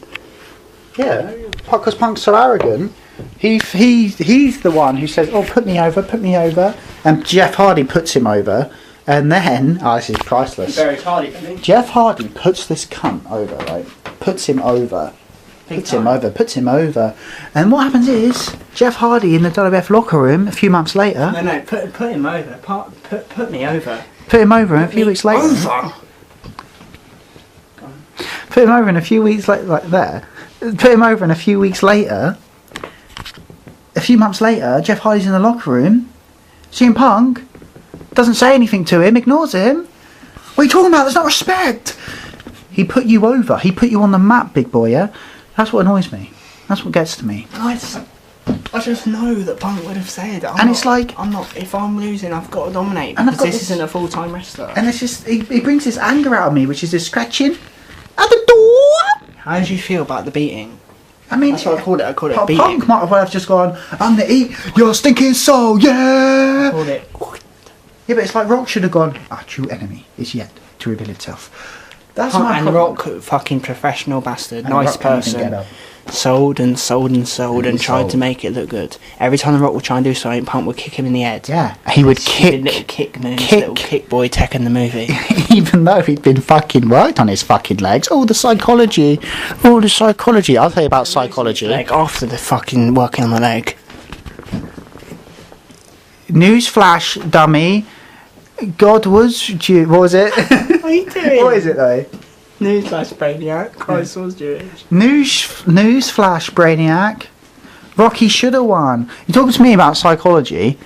I'll tell you about psychology. Psychology isn't working on the arm. He worked on the arm, and then he twisted it, and then he snapped it round, and then he did a single arm DDT, and then he did another arm move, and then the opponent grabbed the arm into the foot, and it was a hand inside the foot, and then he did a foot move, and then he did another move on the foot, and then the match went on for 28 minutes, working on the other's hand and foot, the fist inside the foot, inside the hand. It is the hand inside the foot. That's what you want. That's not psychology, you little shit. I'll tell you about psychology. Hulk Hogan versus Andre the Giant. Yeah. Psy-fucking-cology. And if you don't understand that, then you're doomed. Wow. Then you're doomed. Further damage. Doomed. You're doomed. You're doomed. Whips him into the far side. Wow. Further damage done. If people don't understand that, then they're hopeless. Mm. I mean, Hogan's just going to have to come back out of retirement. You know, it's just one of those things. That's the problem. Mm. That's what Vince should say, actually. Vince should wake up tomorrow, go into the Titan Towers and go, Hogan's just going to have to come out of retirement, mate. It's just one of those things. He's just going to have to. And they go, well, he can't. He's doing TNA. I'm doomed. I'm doomed. I'm doomed. I'm doomed. I'm doomed. And then later on the night, CM Punk went. CM Punk was laying out his thing for the match, and Rock was going, "You gotta bring passion to it. Come on." What is this? Take fucking 7. And then because Hogan's now old, they go, okay, go. It's alright. It's okay. Hulkamania to live for. Savage told me so. Mm. Okay, cut. Right. Just give me your overall assessment. Just give me a doctor now. What do you think of that match? CM Punk dominated it all like some kind of Ghostbuster against Slimer. He then beat down The Rock continuously for a prolonged period of time. Yeah. Every time The Rock would try and get offense, CM Punk would cut him off with his feet when he'd just been worked on the feet. CM Punk kept doing dives and jumps and jumping around like Robin in Batman Forever before he becomes Robin. And it's like, you shut the fuck up. You might not cut him off. Your friends weren't booked by a maniac. Yes, they were. We're the same. Go on. Yeah. He's the man behind the pen. And then the lights went out and the Shield came in. And I enjoyed Michael Cole's commentary because I like Michael Cole as a babyface. But when he was heel, he fucking pissed me off. And apparently on Raw, he goes heel again. And if he ever does again, I'm going to have to fucking fly to New York and kill him. Basically, The Rock got it in his head that it would be better for Punk if he let him beat the shit out of him for the whole match, which it obviously wasn't. It would have been better if he had a back and forth fight. Yeah. And also, because now... I just guarantee Punk put it together. Yeah. Sneaky boy. Yeah, Punk would have gone to Vince, pissing and moaning like Shawn Michaels, and then, like his favourite wrestler of all time. And then what? I don't want to lose. Yeah. I love you. And then once the you can't walk away. I love you. And then, so it's going to be an even match, right? You. It doesn't appear that way. Doesn't appear that way at all. And then listen, the Shield helped Punk win, obviously. You are losing. Listen, the Shield helped Punk win, and then Punk kicked The Rock out of the ring and waved. Yeah, waved. Shades of Shawn Michaels kicking Brett, his little boyfriend. Shawn Michaels kicking Brett out of the ring, going, get that piece of shit out of my ring. Yeah. Many years ago. What's your assessment on that? Kicking him out of the ring? It shows... But that's not trash. To do with the... Because if that was your fight, that wouldn't be your reaction. So that's a personal dig. Yep. That's an arrogant doing exactly fool. What he accused all the people of doing. And what was Rock doing? Being a fucking pro. Doing it, yeah. Selling his heart out for this little prick. Reeling from his shit finish for ages. For this little obligated prick. Mm. This little obligated... I inherit the world. This fucking... God, Vince creates Punk. This fucking little shithead who thinks he inherits the world because one day he woke up, sat in a fucking Jeep and went... Rock creates the world. WWE. Punk. Rock. Vince creates Rock. Rock creates WWE. WWE creates Punk. Punk inherits the world. Yeah. That's what happened. Punk inherits the earth. Like, what the fuck? Yeah. Why is he... Rock was... You watch it back. Rock is selling his heart out, bless him. He's doing everything he can to make this little grub look good, and Punk's doing nothing to make Rock look good. He didn't even sell... This kid's ego is so high. You could just see it. It wasn't like... And Rock's the arse then. And also, Rock's the arsehole. Rock's the arsehole. And also, you could... On the people's elbow drop, Punk, you could have sold it, mate. Flinch like some kind of... AA battery volt. But I really enjoyed Cole's commentary on the Shield bit. It reminded me of old Cole. Yeah, really so I good. used to be such a fan of Passionate. Cole. Passionate. Confusion. Face. But not never been a heel, ever. Not a confusion like he doesn't understand, but confusion like passionate injustice going on. And then even Lawler like, check out the rug, is he alright? Yeah. Like making it seem legitimate. It was the Shield, Gilder, it was the Shield. And then on the next night apparently Cole's heel, so can you do anything right? Yeah. Fucking Barry White. Go on then. I feel good. That's James Brown. James Brown. Yeah, The Rock won the belt, and The Rock's keeping the spinner. James Brown. The Rock won the belt, and The Rock's keeping the spinner. So what happened was, he believed in fairy tales and princes. He believed the wrestlers on his TV. He believed in not selling.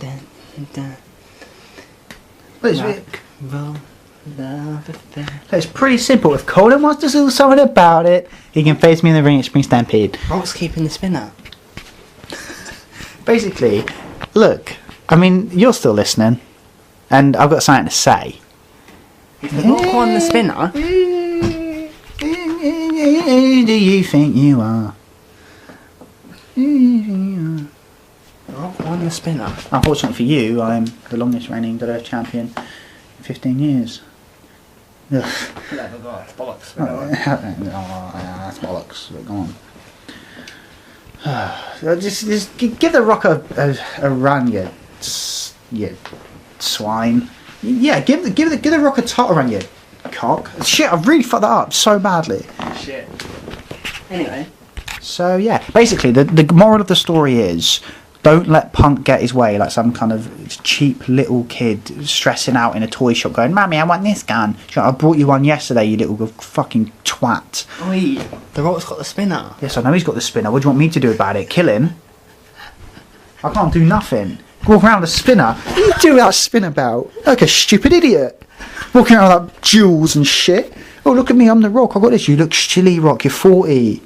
Walking around with a belt made by a man you despise. What would you do to the belt? I'd lob it at Cena's face and go, "I hope it grazed you, you little prick." And also, Punk, you could be careful with a man going on a movie set in 12 hours. He's there trying to put you over and you drop him on his fucking head. Are you a worker? Yeah. Or not? Schmug. And, yeah, but obviously I'd love Rock win the belt, but he's got the spinner belt. I would have thought of all people, The Rock would change the belt. Yeah. I thought Triple H won't hold it, but he did. I thought CM Punk won't hold it for sure, because it goes against his character, and how can he not like him if he carries on using that belt? But he did, and they carried on liking him. And then The Rock won the belt, and he hasn't changed it. And then Schmuck. To the second stage. So, I mean, the only thing that positive that came out tonight was that Rock won the belt. Yes, but we have to make sure they understand that whenever Rock was selling, he was selling his heart out, and Punk wasn't. And then even when it was time for The Rock to get over, Punk wasn't doing the same. He wasn't returning the favour. He was trying to be vindictive, manipulative, wasn't selling the match properly, kept using... It's one of the biggest ego trips I've seen since Triple H versus Scott Steiner at Royal Rumble 03. Yeah, Scott Steiner where Scott not Steiner... to blame whatsoever for a meticulous, horrible assassination game by Triple H. Like because he Van was watching Survivor Series 02 and went, "Shit, this guy's muscular and he's well over. Best put the kibosh on it. What do you think, Rick?" And Rick went, "Ooh, I hate Scotty." But I mean, it's fair to Rick. He had reason, but bless him. And do you know what happened? Do you know why that it wasn't a deliberate hack job? It's because Triple H came out the next night on Raw and went, "Last night I made Scott Steiner look worse than he's ever looked in his career." If wrestling was real, you wouldn't say that because he destroyed you. So, all those people who say, "Scott Steiner ruined it," Triple H admitted what he did. Destroyed a man. And then Scott Steiner's debut at Survivor Series 02, where he comes in and goes, "Give me a fucking mic." All the internet hates that. Why? Can you write a comment, please, why you hate him saying, "Give me the fucking mic"? I adore it. Dangerous freak. Yeah. Here comes... Scott Steiner's one of the most underrated men ever. By the way, people talk about him like he was not... Never could work, No, but never not could do anything, never had a personality, not never... even like, he could have been the biggest fucker. Not even like he wasn't even... They talk about him like he not only was never good, but since since wrestling began, he was god-awful shit. I'm going to go on record. Scott Steiner was good even up until he left TNA. Yeah. Steiner was always having good matches. Really? Just because he's jacked and on the gas doesn't mean he's inherently shit. Yeah. Just because you've got a weird thing, everyone listening, where you hate men to be on the juice because you like Punk looking like you. So you can have this like weird... you? So they can have this weird, "Oh, I like comic books. I like Punk. I like kicks. I like Japanese wrestling. I'm Punk. I'm the champion." Fucking little pricks. Anyway, that's our review of Royal Rumble. Yeah. We'll probably... No, should we tell them what's coming up? What is coming up? I don't know if we should. I wonder if we should introduce it during the video. And what? Our match. Ric Flair, Randy Orton. Oh yeah, well I'll tell you something that's coming up, and this might be confusing. We're going to upload Ric Flair versus Randy Orton in a great story. Yeah. And it's going to be basically a match which we done years ago on SmackDown vs Raw. What year was it? 06 or 07? Oh, earlier. And no, 06 or 7. Is it? Yeah. Oh, okay. Of course it was. The graphics are really good. Yeah. And what we do in it, we were trying to do a good match between them, and we were controlling each controller, so letting each other do moves. And then we recorded it on video, and like edited some stuff together in it, to try and make it a good match. So we're going to upload it with me filming it. Oh, We can't do a screen capture, so we're just going to have to film it with my webcam and hope it turns out right. But we'll commentate over it as well. And Really? yeah, but not all the way through. We'll just like now and again go. No, I get on American Voice, you mean? No, we'll talk about it. I was getting worried then. We'll talk about it. But it's really good. And if you want to know, if you're watching this going, I still don't know what those fuckers are on about, watch. I'll tell you what, you want to see fucking psychology, you want to see goodness, you want to see men who know how to work, you want to see how to have an old man face a young man, you want to see everything. Then watch our upload of Ric Flair and Randy Orton, coming soon. To a theatre near you. Coming soon to YouTube. Coming soon to... And also, we will review Elimination Chamber at WrestleMania, so fuck you.